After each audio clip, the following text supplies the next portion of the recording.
കാട്ടുചോലക്കുളിരലയോട് കാറ്റു പറഞ്ഞൊരു കഥയാണീ. കുരുന്നുപൂവിൻ കവിളുരുമി കരിവണ്ടോതിയ കഥയാണീ. കാട്ടുചോലക്കുളിരലയോട് കാറ്റു പറഞ്ഞൊരു കഥയാണീ. കുരുന്നുപൂവിൻ കവിളുരുമി കരിവണ്ടോതിയ കഥയാണീ. കഥ കഥ കഥ കാക്കത്തൊള്ളായിരം, കഥ കഥ കഥ കാക്കത്തൊള്ളായിരം.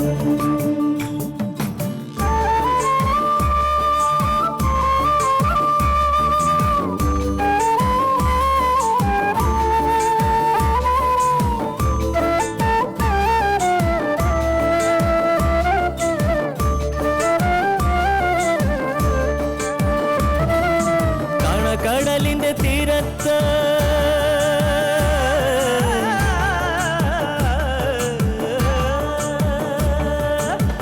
കടലിന്റെ തീരത്തണയണ തിരകൾ പറയണ കഥയാണ്.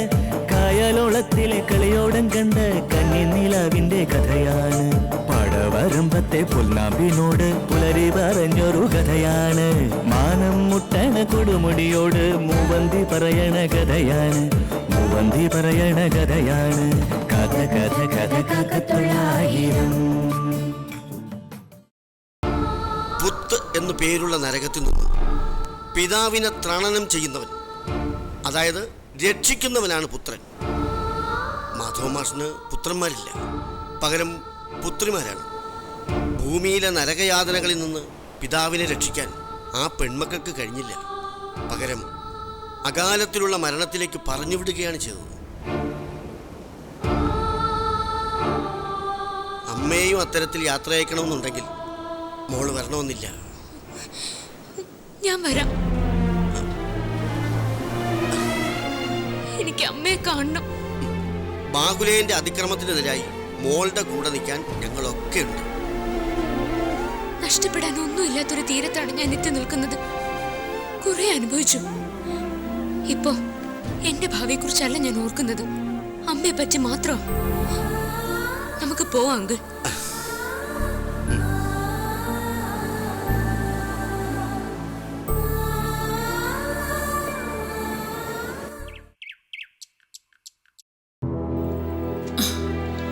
ഈശ്വര, ഒത്തിരി സമയമായോ? എന്നിട്ട് ആരും വിളിച്ചില്ലല്ലോ.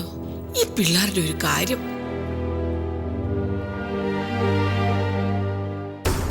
അയ്യോ,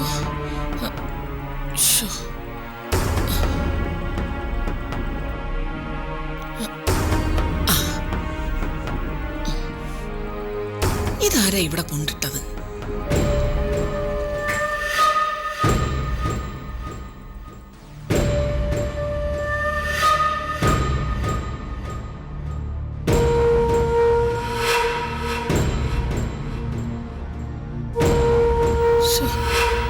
വന്ന ആൾക്കാർക്ക് ചായയും വെള്ളമൊക്കെ കൊടുത്തോ എന്തോ.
അമ്മേ അമ്മേ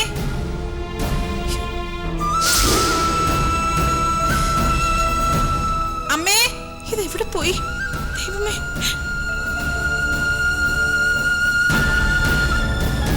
അമ്മേ ഈശ്വര എന്താ അമ്മേ ഇത് കല്യാണത്തിന് പോകാനുള്ള വണ്ടിയൊന്നും വന്നില്ല ഇതുവരെ ആർക്കും ഒരു ഉത്തരവാദിത്വം ഇല്ല അമ്മ വാ ഒരുങ്ങി ഇറങ്ങിയിട്ട് തിരിച്ചു കയറാനോ ശകുനപ്പഴയാ അത് വണ്ടി വരട്ടെ ഇവിടെ ഇരിക്കണ്ടമ്മേ വാ നമുക്ക് അകത്തോട്ട് പോവാം എന്നാ ഞാൻ റോഡിൽ ഇറങ്ങി നിൽക്കാം അയ്യോ അമ്മേ എന്ത് വണ്ടി വരുന്നോ നോക്കട്ടെ വീട് ഈശ്വര എഴുന്നേക്കമ്മേ അല്ലേ ഗംഗ എന്താ അമ്പലത്തിൽ പോയിട്ട് വരാൻ താമസിക്കുന്നത് അവള് വരും വരും വരുമെന്ന് പറഞ്ഞ എങ്ങനാ രാഹുകാലത്തിന് മുമ്പ് ഇറങ്ങേണ്ടതാ ആ ഫോൺ എടുത്ത് പെണ്ണിനെ വിളിക്ക് കല്യാണമായിട്ട് അതിന്റെ ഒരു ചൂടില്ല അവക്ക് എനിക്ക് വയ്യ എന്തിപ്പ ചെയ്യ എന്തോന്നാ ഇത് എന്താടി അമ്മ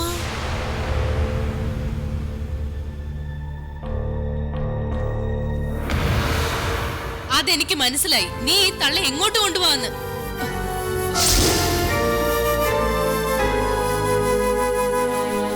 കല്യാണത്തിന് പോണോന്നും പറഞ്ഞ അമ്മ തനിച്ചിറങ്ങി വന്നതാ ഞാൻ കണ്ടില്ല നീ കാണില്ല എവിടെയെങ്കിലും സ്വപ്നം കൊണ്ട് ഇരുന്ന് കാണും എനിക്ക് കല്യാണത്തിന് പോകാനുള്ള വണ്ടി വിളിച്ചതാ ഇപ്പൊ വിളിച്ചു തരാം നോക്കി നിൽക്കാതെ വിളിച്ചോണ്ട് അകത്തോട്ട് പോകുന്നുണ്ടോ നീ പറഞ്ഞിട്ട് കേൾക്കുന്നില്ല അമ്മേ എന്തിനാ ഇപ്പൊ ഇങ്ങോട്ട് ഇറങ്ങിയത് വന്നേ വണ്ടി വിളിക്ക് ഇങ്ങോട്ട് വരാൻ പറഞ്ഞപ്പോ രണ്ടു കൂടി നിന്ന് ശൃംഗരിക്കുന്ന കണ്ടില്ലേ നാട്ടുകാരെ മുഴുവൻ കാണിക്കാനാണോടി അമ്മ വരുന്നില്ല ഇതിനാ ഞാൻ മുറിക്കകത്തിട്ട് പൂട്ടിയത് അപ്പൊ തുറന്നു കൊടുക്കും നാശം പിടിക്കാൻ ഇങ്ങോട്ട് വരുന്നുണ്ടോ അയ്യോ അമ്മേ അയ്യോ എന്റെ ദൈവമേ അയ്യോ എന്റെ അമ്മോ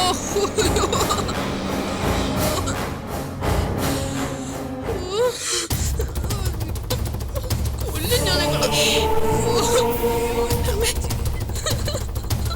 അയ്യോ അയ്യോ അമ്മേ അയ്യോ എന്റെ ദൈവമേ അയ്യോ പിടിച്ചെടുപ്പിക്കടി എന്നെ തള്ളി താഴെ ഇട്ടേ എന്തോ അയ്യോ അമ്മേ എഴുന്നേക്കമ്മേ തൊടരുത് മാറിക്കടി എന്റെ ദൈവമേ അയ്യോ ഒന്ന് പിടിച്ചെണീപ്പിക്കടി അയ്യോ നടു ഒടിഞ്ഞെന്നാ തോന്നുന്നത് ആരാണ്ടൊക്കെയോ കണ്ടു അമ്മ എന്തമ്മയെ കാണിച്ചത് ഞാനൊന്നും ചെയ്തില്ല കാർ വിളിക്ക് ഇത് ചെയ്തില്ലല്ലേ ശരിയാക്കി തരാം ഞാൻ നേരെ നോക്കുന്നു മറ്റേ കൈ പിടിക്കടി ബലം പിടിക്കണ്ടമ്മേ ഞാൻ കൊണ്ടുവന്നോളാം നീ അങ്ങനെ ഇപ്പൊ കൊണ്ടുവരണ്ട ഇങ്ങോട്ട് അവിടൊക്കെ തള്ളേ അമ്മ എനിക്കറിയാം നിനക്ക് നിർത്താൻ നടക്കിങ്ങോട്ട് വെച്ചിട്ടുണ്ട് ഞാൻ ഗംഗ അമ്പലത്തിന്ന് വരുമ്പോ എന്നെ ഒന്ന് കാണാൻ പറയണേ ഗംഗ മാത്രല്ല യമുനയും കാവേരിയും ഒക്കെ വന്ന് കാണാൻ പറയാം അതെ അതെ യമുനയും കാവേരിയും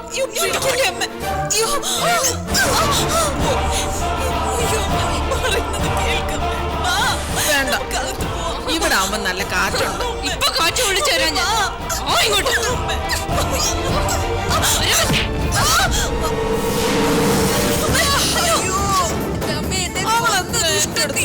എനിക്ക് എണീക്കാൻ വയ്യേ ചായ വേണ്ടമ്മേ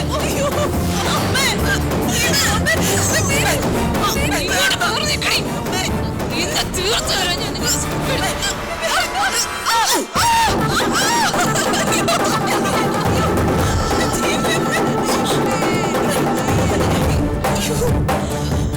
മാഷ് ചായ കുടിച്ചോ ഞാൻ ചായ ഇട്ട് കൊടുക്കാം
എന്റെ അമ്മ ഒന്നും ചെയ്യില്ലേ അമ്മേ.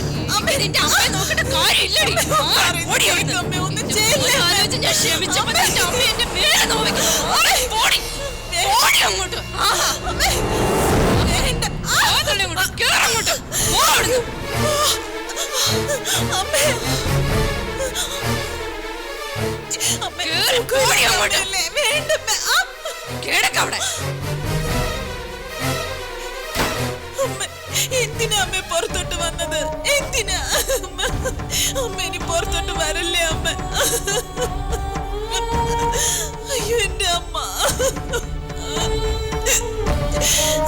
അമ്മ, അമ്മ ഇനി പുറത്തോട്ട് വരല്ലേ അമ്മ? എന്തിനാ അമ്മ?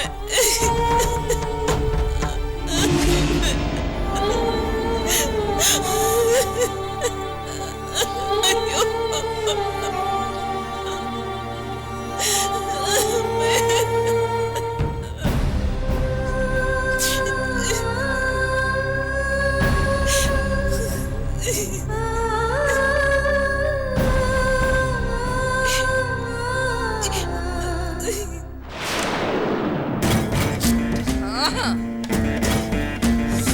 അയ്യോ അമ്മേ, ഇതെന്താ? അയ്യോ, ഇത് നേരത്തെ ചെയ്യേണ്ടതായിരുന്നു. വേണ്ടമ്മേ. ഗീത വെറുതെ തടസ്സം നിൽക്കണ്ട. പോട്ടെ പോട്ടെ എന്ന് വിചാരിച്ചപ്പോ നിന്റെ അമ്മയ്ക്ക് അഹങ്കാരം. ഇനി അമ്മ ഒന്നും ചെയ്യില്ല. ഒന്നും ചെയ്യാതിരിക്കാനോ ഇത്. മാറി അങ്ങോട്ട്. അമ്മയെ തൊടലിട്ട് പൂട്ടല്ലേ. ഇത്തവണത്തേക്കൊന്ന് ക്ഷമിക്കമ്മേ. മാറി നിൽക്ക്. നടുവടിച്ച് വീണവർക്ക് അതിന്റെ വിഷമം മനസ്സിലാവുള്ളൂ. വേണ്ടമ്മേ. കാല് പിടിക്കണേ. കാല് പിടിക്കാം. ഛെ, എന്റെ അല്ല, പിടിക്കണേ അവരുടെ കാല്. അമ്മ നീ പറയുന്നത് പറയുന്ന കേക്ക്. അല്ലെങ്കിൽ രമേശിനും അവന്റെ അച്ഛനും വരുമ്പോ കാല് മാത്രമല്ല കൈയും കൂടെ ചേർത്ത് പൂട്ടും. നോക്കി നിൽക്കാതെ പിടിക്കണേ അങ്ങോട്ട്. ഓടി. അയ്യോ അമ്മേ, അമ്മ പറയുന്ന കേക്കമ്മ. വേണ്ട അമ്മ, വേണ്ട.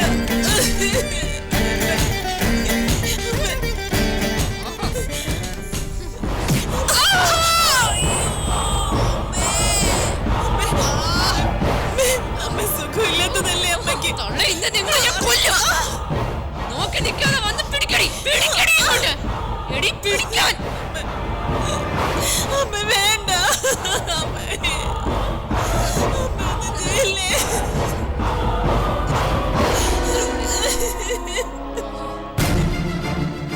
അവിടെ കിടക്ക്. ഇനി നിങ്ങൾ ചവിട്ടിയും തൊഴിക്കുകയും ചെയ്യുന്നത് എനിക്കത് കാണണം. ദേ. എടി എണീക്കാൻ. ഞാൻ പറയാതെ ഇവർക്ക് പച്ച വെള്ളം കൊടുത്തു പോരുത്. അങ്ങനെ കൊടുത്തിട്ട് അഹമ്മദ് കൂടുന്നത്. ഇതൊന്ന് അഴിക്കാവോ? ശബ്ദിക്കരുത്. അന്ന് ഞാൻ കുത്തി പൊട്ടിക്കും. അഹങ്കാരി. അമ്മ ഒന്നും മിണ്ടാതിരിക്കാം. വലിയ താമസമില്ലാതെ ഇവരെന്റെ കയ്യിൽ നിന്ന് ശരിക്കും വാങ്ങിക്കും.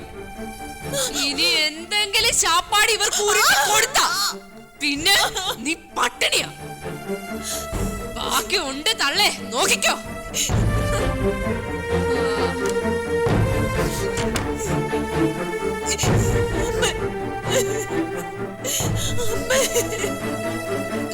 അയ്യോ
ശരീരത്തിന് ബലം കൂടുമെന്ന് പറയുന്നത് എത്ര ശരിയാ. ഓ എന്റെ അമ്മേ, ചങ്ക് അങ്ങ് കലങ്ങിയെന്നാ തോന്നുന്നേ. ഓ, മതിലിനപ്പുറം ആളുകൾ നോക്കി നിന്നോണ്ടാ ഞാൻ ക്ഷമിച്ചേ. ഓ, ആ, അയ്യോ, ആ, ആ, അയ്യോ, എൻ്റെ അമ്മോ, അയ്യോ, എനിക്ക് വയ്യേ. ആ,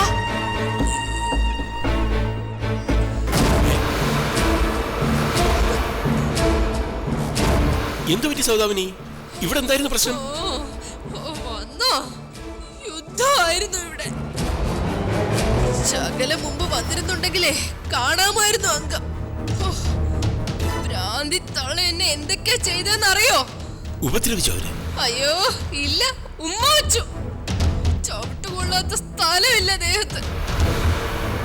നാളെ എഴുന്നേറ്റ ഭാഗ്യം. മർമ്മത്തിലൊക്കെ കിട്ടിയെന്ന് തോന്നുന്നേ. ആ ഗീത ഇല്ലായിരുന്നു ഇവിടെ? അയ്യോ, ഉണ്ടായിരുന്നു. അവളുടെ കയ്യിലൊന്നും നിക്കില്ല പിശാചൻ. ഓ, രണ്ടു പേരുടെ ബലവാ. സൗദാമിനി എന്തിനാ ആവശ്യമില്ലാതെ അവരുടെ കാര്യത്തിൽ ഇടപെടാൻ പോയത്? ഓ, അവര് പിന്നെ മുറ്റത്തിറങ്ങി പോവാൻ തുടങ്ങിയ നോക്കി നിൽക്കാൻ പറ്റുമോ? രണ്ടു കൽപ്പിച്ച പോലെയായിരുന്നു. ഓ, എന്റെ അമ്മോ, മേലൊന്നും അനക്കാൻ വയ്യ. ഓ, നടുപിടിച്ച ഒരു വീഴ്ച വീണത്. ആണോ? നോക്കട്ടെ. എന്ത് നോക്കാനാ? അവരീ ചെയ്തതിന് അവരുടെ മോളെ കൊണ്ട് ഞാൻ പണിയെടുപ്പിക്കും. അവളെ കൊണ്ട് ഞാൻ ഇന്ന് കൈയും കാലും എണ്ണയിട്ട് തടവിപ്പിക്കും. കഴുത്ത് ഒട്ടും അനക്കാൻ വയ്യ. ആശുപത്രി പോണെങ്കിൽ പോകാൻ സൗദാമിനി. എന്നിട്ട് വേണം നാട് മുഴുവനും അറിയാൻ. നിങ്ങളുടെ വളഞ്ഞ ബുദ്ധിയാ ഇതിനെല്ലാം കാരണം. അവരാ വീട്ടിലെങ്ങാനും കിടന്ന് നരകിച്ചേനെ. അപ്പൊ ഇങ്ങോട്ട് എഴുന്നള്ളിച്ചോണ്ട് വന്നിരിക്കുന്നു. ഒരു സമാധാനവും ഇല്ലാതെയായി. അതിനിടയിൽ അയലോക്കത്ത് ശൃംഗാരികളുടെ ഒരു എത്തിനോട്ടം. എനിക്ക് നാക്ക് ചൊറിഞ്ഞു വന്നതാ. ഇനി പുന്നാരോ പറഞ്ഞോണ്ട് ഇങ്ങോട്ട് വരട്ടെ, പറഞ്ഞു കൊടുക്കുന്നുണ്ട് ഞാൻ. അയ്യോ, ഇവിടെ നീര് വന്നോ നോക്ക്. അയ്യോ, ചുമന്ന് കിടക്കുന്നുണ്ടല്ലോ. അത് തൊഴിയാണെന്ന് തോന്നുന്നു. കയ്യും കാലും കൊണ്ടായിരുന്നില്ലേ പ്രകടനം? എന്നിട്ട് ശാരദ ചേച്ചി എവിടെ? ഓ, ചേച്ചി തൊടലിട്ട് പൂട്ടി ഞാൻ. ആ, വലിയ ചങ്ങലക്കിടേണ്ടതാ. എവിടേക്കാണോ നോവുന്നത്? മിക്കവാറും ഞാൻ നാളെ കിടക്കേന്ന് പൊങ്ങില്ല. അപ്പോഴേ ദേ, ആ ജന്തുവിന്റെ കാര്യത്തിൽ ഉടനെ ഒരു പരിഹാരം കണ്ടേ പറ്റൂ. ഇതിങ്ങനെ വിട്ട് ശരിയാവില്ല. നാളെ അവര് വല്ല തടിക്കഷ്ണം എടുത്ത് തലക്കടിക്കില്ലെന്ന് എന്താ ഉറപ്പ്? ചെയ്ത് പറഞ്ഞ പോരാ, രണ്ടിലൊരു തീരുമാനം ഇന്നുണ്ടാവണം. ഇല്ലെങ്കിൽ നിങ്ങൾ ആ വട്ടിനോട് ഇവിടെ പുറത്തോണം. ഞാൻ എന്റെ പാട് നോക്കി പോവും. സൗദാമിനി, എന്നാ എന്താന്ന് വെച്ചാ ചെയ്യേ. വഴി ഉണ്ടാക്കാം, നീ ഒന്ന് അടങ്ങ്. എടി, വഴി ഉണ്ടാക്കാമെന്ന് ഞാനല്ലയോ പറയുന്നേ?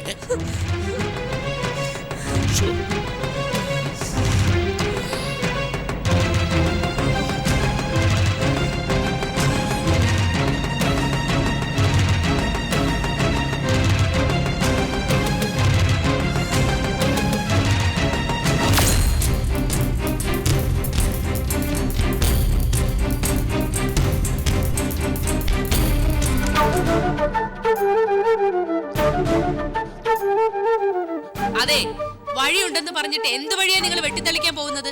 അതെനിക്ക് ഇപ്പൊ അറിയണം. എടുത്തിയാടി അങ്ങനെ എന്തെങ്കിലും ചെയ്യാവുന്ന സംഗതി അല്ല ഇത്. അവരൊരു സ്ത്രീയാ. സൂക്ഷിച്ച് കൈകാര്യം ചെയ്തില്ലെങ്കിൽ വകുപ്പ് മാറും. ആരെങ്കിലും വനിതാ കമ്മീഷനിലോ മറ്റോ ഒരു പേപ്പർ എഴുതി കൊടുത്താലേ എല്ലാരും സമാധാനം പറയേണ്ടി വരും. ആരും ഒരു തുണയില്ലാത്ത ആ പെണ്ണുപിള്ളയ്ക്ക് വേണ്ടിട്ട് ആര് പരാതി കൊടുക്കാനാ? അവർക്ക് ബന്ധുക്കൾ ഇല്ലെങ്കിലും കയ്യിലിരിപ്പ് കാരണം നിനക്ക് ശത്രുക്കൾ ധാരാളം ഉണ്ട്. നിന്ന് തിളയ്ക്കാതെ പറയുന്നു ഒന്ന് കേക്ക്. സൗദാമിനി നേരത്തെ പറഞ്ഞില്ലേ അയൽക്കാർ ചിലർ എത്തി നോക്കിയെന്ന്. അവരുടെ സഹതാപം കിട്ടും ശാരദേച്ചിക്ക്. മുറിക്കകത്തിട്ട് അവരെ ഉപദ്രവിക്കുന്നുവെന്നേ ജനം വിചാരിക്കൂ. എപ്പ പരാതി പോയെന്ന് ചോദിച്ചാ മതി. നിങ്ങൾ എന്റെ സൈഡോ അതോ ആ പെണ്ണുപിള്ളയുടെ സൈഡോ? ഒന്നടങ്ങ് സൗദ. അവരെ കൊണ്ട് നിങ്ങൾ എന്നെ ഒതുക്കാൻ വേണ്ടി ഇങ്ങോട്ട് ക്ഷണിച്ചോണ്ട് വന്നതാണോ? എന്താ? ഞാൻ നിന്റെ ആരാ? ഞാൻ രമേശ് എന്റെ ആരാന്ന്. അമ്മ അല്ലാതെ അമ്മായിയമ്മയല്ലോ. അതോ എന്നെ തല്ലിച്ചതയ്ക്കാൻ നീയും നിന്റെ അച്ഛനും കൂടി അമ്മായിയമ്മ ഇറക്കുമതി ചെയ്തതാണ്? എന്തു പറ്റി അച്ഛാ? പറ്റിയത് അച്ഛനല്ല, എനിക്കാ. ആ തള്ളയുടെ വക ഒരു ചവിട്ട് നാടകം ഇപ്പൊ കഴിഞ്ഞതേ ഉള്ളൂ. കിട്ടിയത് മുഴുവൻ എനിക്കാ. പുന്നാര അമ്മച്ചിയെ തളച്ചിട്ടുണ്ട് ഞാൻ. അതൊരു വലിയ കഷ്ടമാണല്ലോ. ഇതിലും വലിയ കഷ്ടം വരാൻ പോകുന്നേ ഉള്ളൂ. എസ്ഐ അദ്ദേഹത്തോട് ഞാൻ പറഞ്ഞിട്ടുണ്ട്, തള്ളയെ തൊടലോടെ ഇവിടുന്ന് എങ്ങോട്ടെങ്കിലും തള്ളിയില്ലെങ്കിൽ സത്യമായിട്ട് സൗദാമിനി പോവും. അമ്മേ, അറിയാലോ, ഏത് സമയത്തും എനിക്ക് കയറി ചെല്ലാൻ സ്വന്തമായിട്ടൊരു വീടുണ്ട്. പോയാ അതൊരു പോക്കായിരിക്കും. പിന്നെ ഒത്തുതീർപ്പനെന്ന് പറഞ്ഞ് ഒരാളെ അങ്ങോട്ട് കയറ്റുന്ന പ്രശ്നമില്ല. അത് എസ്ഐ ആയാലും വില്ലേജ് ഓഫീസർ ആയാലും എനിക്കൊരു വിഷയമല്ല. അച്ഛൻ കുറച്ചു നേരമായി വഴി കണ്ടുപിടിക്കുക. ഇതുവരെ നിന്നെടുത്തൊന്നും അനങ്ങിയിട്ടില്ല. അതുകൊണ്ട് വഴി ഞാൻ പറഞ്ഞുതരാം. ഗീതയുടെ അമ്മയെ ഭ്രാന്താശുപത്രിയിലേക്ക് മാറ്റണം. ഇതെന്റെ അഭിപ്രായമല്ല, തീരുമാനം.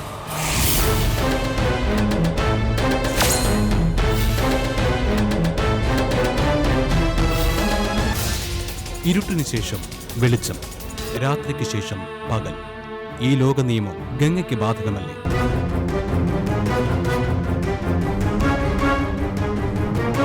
ഉറപ്പിക്കാൻ വരട്ടെ, എവിടെയോ പ്രത്യാശയുടെ നറുതിരിവട്ടമുണ്ട്, പ്രതീക്ഷയുടെ ആദ്യ കിരണങ്ങളുണ്ട്. കാത്തിരിക്കാം നമുക്ക്. കാട്ടുചോലക്കുളിരലയോട് കാറ്റു പറഞ്ഞൊരു കഥയാണേ, കുറുമുപുവിൻ കവിളുരുമി കരിവണ്ടോതിയ കഥയാണേ. കാട്ടുചോലക്കുളിരലയോട് കാറ്റു പറഞ്ഞൊരു കഥയാണേ, കുറുമുപുവിൻ കവിളുരുമി കരിവണ്ടോതിയ കഥയാണേ.